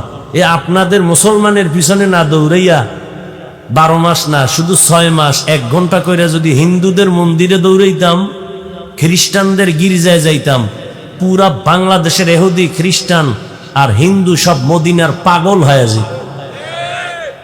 কিন্তু মুসলমান ডিরে লাইনে আনা গেল না। মাওলায় পারে না, করোনার মতো দিয়া ওই গাদ্দার গুলোর ঘাড় সোজা হয় না। এখনো হারাম খায়, সুদ খায়, ঘুষ খায়, আলেমের বিরুদ্ধে কথা কয়। এরম বেয়াদব নাই? হ্যাঁ, চালাও কত পারো। আল্লাহ, এই জন্য আরে বারবার বলি সাউন্ড ঠিক করতে। মেশিন 13টা লাগাইলে কি হইব যদি এটি সেটিং ঠিক মতো না পারে? তো কি কথা বলতেছিলাম? সব নবীরা কার আশেক? কথা বলেন না কেন? এমনি বগর বগর করতেই থাকে, চার দোকানে বয়ে কথা, এখানে কথা সেখানে কথা, যেখানে কথা লাগে হেনে কয় না। হুদা বক বক করবে দোকানে, মসজিদে গিয়া ধুম কথা, নিষেধ করলেও থামে না, বাজার বানায় ফেলায় মসজিদের। একজনের মোবাইলে রিংটোন বাইজে উঠছে, 13 জনে হেরে লইয়া পড়ছে। পুরা মোত্তাকি, মসজিদের প্রতি মায়া। এই মেয়ে আপনি মোবাইল চালাইতে পারেন না, মসজিদে আসছেন কেন? যেখানে কথার প্রয়োজন সেখানে বলেন। ওই একজনে বলে চায়ের দোকানে বসে শুধু বৈশা বৈশা চাপাবাজি করে আর চা খায়। বিএমপির একজনের পাইয়ারে চান্দের দেশে লয়ে গেছে ফার্ম দিয়া। কয় বিএমপি তোমরা তো এখন বেহেশতে আছো, এবার আরশে আজিমে আল্লাহ পরামর্শ করতেছে তোমগো কই নিবে। বিএমপি তো এরা তো আর ওইরকম মক্কার হাজিনা, রাজনীতি যারা করে এরা দুনিয়া পুরা পশমে পশমে দুনিয়া, আখেরাত বলতে এদের মধ্যে কিচ্ছু নেই। যতটুকু দেখায় শুধু দুনিয়া পাওয়ার আশায়, আপনাদের মন নেওয়ার জন্য না, ইসলাম ইসলাম জিকির করে। এরা কেউ ইসলাম চায় না, চায় ওই আমারে অনেকে মাঝে মাঝে আমি ধমক দিই, কয় বিএমপি এইটা করলো না ইসলামের জন্য, আওয়ামী লীগ। আমি বললাম এরা কি ইসলামের ব্যানার নিয়ে আপনাদের কাছে ভোট চাইছে যে আমগো ব্যানারটা ইসলামী ব্যানার, ভোট দাও, আমরা কোরআনের শাসন কায়েম করব, এই ইসলামের লাইনে দেশ চলবে। এরা তো এই স্লোগান দেয় না। তুমি যে ইসলামের লাইনে নাই তার কাছে ইসলাম চাও কেন? যারা ইসলামের লাইনে ইসলাম চায় এগো ভোট দাও না কেন?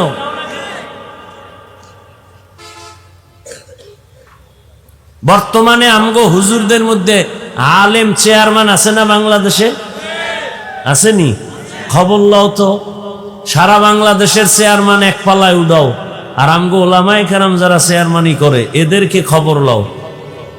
আল্লাহর জাত ও সিফাতের কসম, আল্লাহর দিন ইসলাম আর কোরআন দিয়েই এ জাতিকে শান্তি দেয়া সম্ভব, অন্যথায় নয়।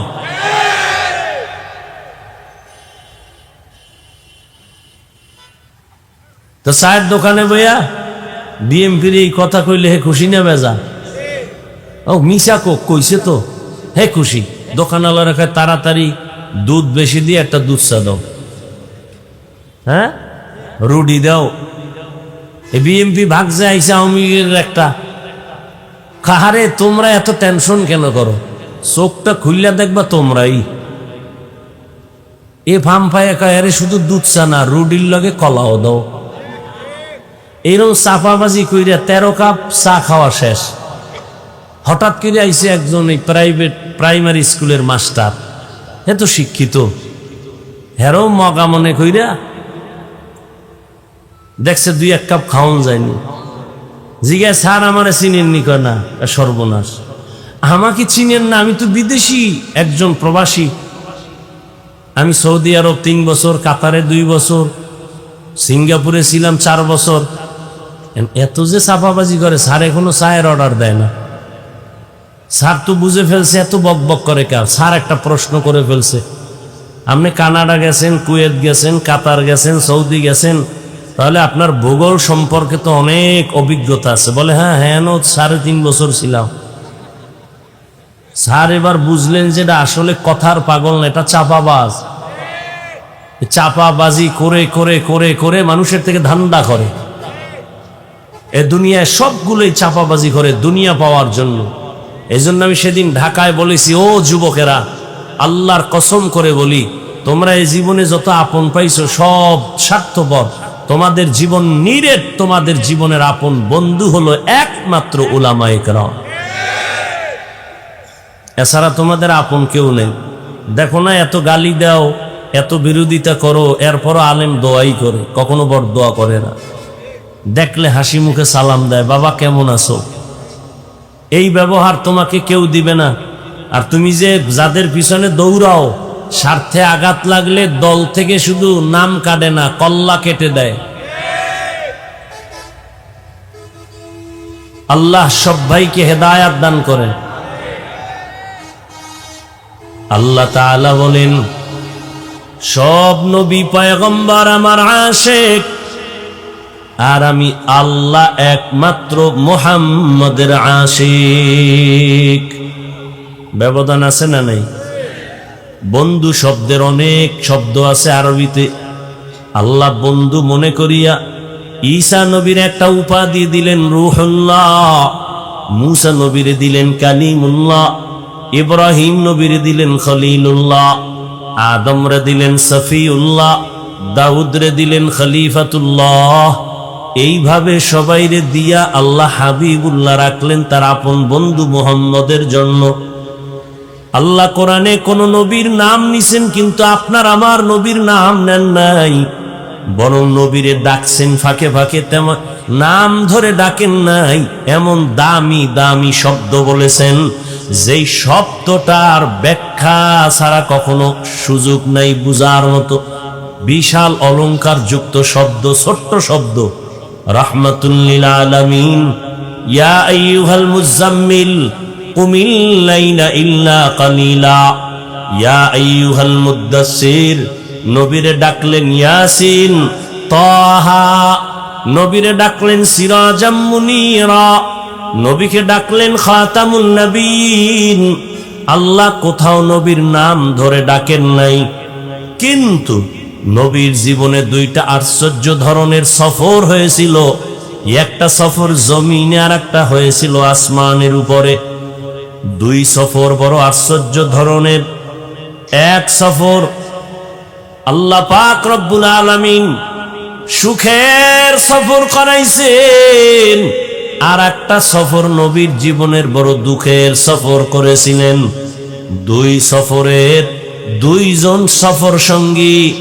এক সফর মক্কা, দোনো সফর মক্কা থেকেই শুরু, দোনোটা সফর রাতের বেলায় শুরু। এক সফর মক্কা থেকে মদিনা, সফর সঙ্গী পয়গম্বরের জান্নাতি সাহাবী আবু বকর সিদ্দিক রাদিয়াল্লাহু তাআলা আনহু। আর এক সফর হলো মক্কা থেকে বাইতুল মাকদিস, ওখান থেকে সাত আসমানের উপরে আরশে আজিম। ওই সফরের সঙ্গী কিছু সময়ের জন্য জিব্রাইল আমিন। আল্লাহ পাক এই যে দুইটা সফর করাইছেন, একটা হলো মক্কা থেকে মদিনায় হিজরত, এর থেকে আরো আশ্চর্য ধরনের সফর হলো আসমান ভ্রমণ করা। এত বড় আশ্চর্য ধরনের সফর যে ১৫০০ বছর পর এখনো অনেক নাস্তিক পর্যন্ত এই সফরকে মেনে নিতে পারে না। আল্লাহ তাআলা এখানে একটা আশ্চর্য ধরনের ঘটনা ঘটাই দিলেন।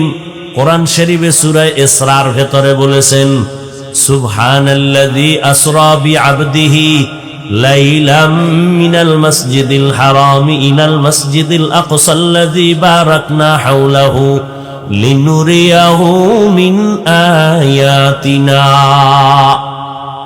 এখানে আল্লাহ কি বললেন? সুবহান, পবিত্র ওই সত্তা, আল্লাযী যিনি আসরা ভ্রমণ করাইলেন, বিআবদিহি তার প্রিয় বান্দাকে। আল্লাহ এত দামি দামি দামি শব্দ নবীর শানে ব্যবহার করলেন কোরআনে। রাহমাতুল লিল আলামিন, শফিউল মুজনিবিন, ইমামুল মুরসালিন, খাতামুন নবিয়্যিন, সিরাজাম মুনীরা। কিন্তু বিশাল বড় আশ্চর্য ঘটনার ক্ষেত্রে আমার আল্লাহ মেরাজের ঘটনা বর্ণনার ক্ষেত্রে নবী একটা সাধারণ শব্দ ব্যবহার করেছেন, আবদিহি, আবদ বান্দা। এটা এমন একটা সাধারণ শব্দ, আব্দুন মানে বান্দা। আমিও আল্লাহর বান্দা, আপনিও বান্দা, হিন্দু আল্লাহর বান্দা, খ্রিস্টানও আল্লাহর বান্দা, ইহুদিরাও আল্লাহর বান্দা, বৌদ্ধরাও আল্লাহর বান্দা। এমন একটা সাধারণ শব্দ আমার নবীর বেলায় আশ্চর্য ধরনের ঘটনার ক্ষেত্রে ব্যবহার করলেন কেন? নবীরে আল্লাহ কত দামি শব্দ দিয়ে ডাকছেন, ইয়াসিন, তাহা, ইয়া আইয়ুহাল মুজাম্মিল, ইয়া আইয়ুহাল মুদ্দাসসির। ইন্না আনজালনাহু, আল্লাহ পাক আমার নবীকে কত সুন্দর শব্দ দিয়া ডাকলেন, কিন্তু এখানে আইসা মেরাজের ঘটনার ক্ষেত্রে সাধারণ একটা শব্দ কেন ব্যবহার করলেন? কি সে শব্দটা? এইমাত্র বইলেছি, ভুলে গেছে। আব্দুন, আব্দু মানি বান্দা, আব্দুন আবেদ, আল্লাহর বান্দা। আল্লাহ পাক রব্বুল আলামিন বলেন, আমি এখানে আমার নবীর বেলায় আব্দ শব্দ ব্যবহার করলাম কেন হে মালিক? আশ্চর্য, এমন ঘটনা কোন নবী রাসূলের বেলায় ঘটে নাই। আমার আল্লাহ দাওয়াত দিয়া নবীরে নিলেন, জান্নাত থেকে বোরাক পাঠায় দিলেন, ও জিবরাইল বোরাকটা বাইতুল্লাহর কিনারায় নিয়ে যাও, জান্নাত থেকে সাজাইয়া আমার নবী বোরাকের উপরে বসবেন, ওখান থেকে তাকে বাইতুল মুকাদ্দাসে নিবা। ওই ফিলিস্তিনের জমিন বাইতুল মুকাদ্দাসে নিয়ে সেখানে বোরাকের বেঁধে রাখবা। হুয়া হুকুম জিবরাইল কো ইউ সে তব बोराक के जन्नत से कर इंतखाब, सजा उसको ज़ेवर से तू ताबा पा, फिर उसको तू काबा में ले करके जा। সাজাইয়া কাবার কিনারায় নিয়ে আসলো এই বোরাক। নবীজি ঘুমান্ত ছিলেন চাচাতো বোন উম্মে হানির বাসায়। কেউ বলছেন নবী ঘুমানো ছিলেন শিয়াবে আবু তালিবের মধ্যে, কেউ বলেন হাতিমে কাবায়, কেউ বলেন চাস্তো বোনের ওখানে। বলে তিনোটাই মতামত ঠিক আছে। আমি ওই ঘটনা বলা আপনাদের সামনে উদ্দেশ্য না। জিব্রাইল আলাইহিস সালাম তিনি নেমে আসলেন ঘরের দরজা দিয়া না ঢুইকা, ছাদের মাঝখান দিয়া জিব্রাইল নামলেন। নাইমা দেখে নবী ঘুমান। নবী বলেন, আমি ঘুমাইলে কি হবে? আমার চোখ বন্ধ থাকে, আমার অন্তর ঘুমায় না। জিব্রাইল আইসা দেখে নবীর চোখ বন্ধ। জিব্রাইল নবীজির পায়ের পাতার কাছে জিব্বাটা লাগায় দিলেন। নবী সজাগ হইলেন, উপরে তাকায় দেখে আমার ছাদটা খোলা। আমি এই ছাদ নি, আরে মিয়া খেজুর পাতার ছাদ। আর আমরা সেখানে বইয়া নবী সারা রাত নামাজ পড়ে, আর আমরা এত আরামের বাড়ি ভাইয়াও আলহামদুলিল্লাহ বলি না। আর বলবেন কি, এই বাড়ি আপনি বলেছেন সুদের টাকায়, তো আলহামদুলিল্লাহ বলবেন কেমন? আল্লাহ হেদায়াত দান করে। কষ্ট হইতেছে আপনাদের, দোয়া টোয়া করে যাইবেন তো না? বুজুর্গ মানুষ দোয়া লাগে না? আল্লাহ সবাইকে কবুল করে। আরো আস্তে করে বল, আরে আমার কলিজার যুবক, ভালো করে একটু কান লাগাইয়া শুনো। রহমতের নবী আমার জীবনটা উৎসর্গ করে দিয়েছেন। নবী যদি দোয়া করতেন উহুদ পাহাড় স্বর্ণ হয়ে যাইত, কিন্তু নবী আমার আল্লাহ যার আশিক, ওই নবী এত জীবনটা দিয়ে কষ্ট করে পেটে পাথর বাঁধলেন, ক্ষুধার যন্ত্রণা সইতে পারে না। শিয়াবে আবু তালিবের ভেতরে 3 বছর পর্যন্ত নবীজিরে গৃহবন্দী করে পানি দেয় না, খানা দেয় না বংশের আপন লোকেরা। মায়ার নবী গাছের পাতা ছিঁড়ে ছিঁড়ে চাবাইয়া চাবাইয়া পেটের ক্ষুধা নিবারণ করেছেন। নবী আর বড় বেজার না, বিল্ডিং দেখি আফসুস করে না, নবী টাকা চায় না, বরং নবী আল্লাহর আদালতে দোয়া করেন, হে মালিক আমাকে গরিবী হালাতে রাখিও, গরিবী হালাতে মরণ দিও, কিয়ামতের দিন আমারে গরিবের সাথে হাসরের মাঠে উঠাইও। কেমন লাগে একটু সুবহানাল্লাহ বলবে, কপাল ফুইরে গেছে। আফসোস আফসোস, এই জন্য আরো ফিডা দরকার। আল্লাহর আইন কত ফিডা আরো খাবেন? বেঈমানের আল্লাহ স্বর্ণের খাট দিয়া ঘুম পাড়াবে, মুসলমানের ইচ্ছা রকম ফিডাইবে বেঈমানের হাতে আল্লাহর আইন। কেন? মুসলমান যখন আল্লাহর গোলামি বাদ দিয়া মানুষের গোলাম হবে, আল্লাহ তখন বেঈমানের হাতে ক্ষমতা দিয়া বলবে, এবার মুসলমানের ফিডা। এটা আল্লাহর আইন। ফিডা এমনে খান, কইতে গেলে তো সমস্যা। বেয়াদবের প্রতিযোগিতা চলতেছে, আলেম ওলামাদের বিরুদ্ধে কে কত বেশি বেয়াদবি করতে পারে সে প্রতিযোগিতা চলতেছে। লিকুল্লি শাইইন যিনাতুন ফিল ওয়ারা ওয়া যিনাতুল মারই তামামিল আদাবি আজ খোদা খা হি মে তৌফিক আদব বেআদব মাহরুম গাশত আজ ফজল রা।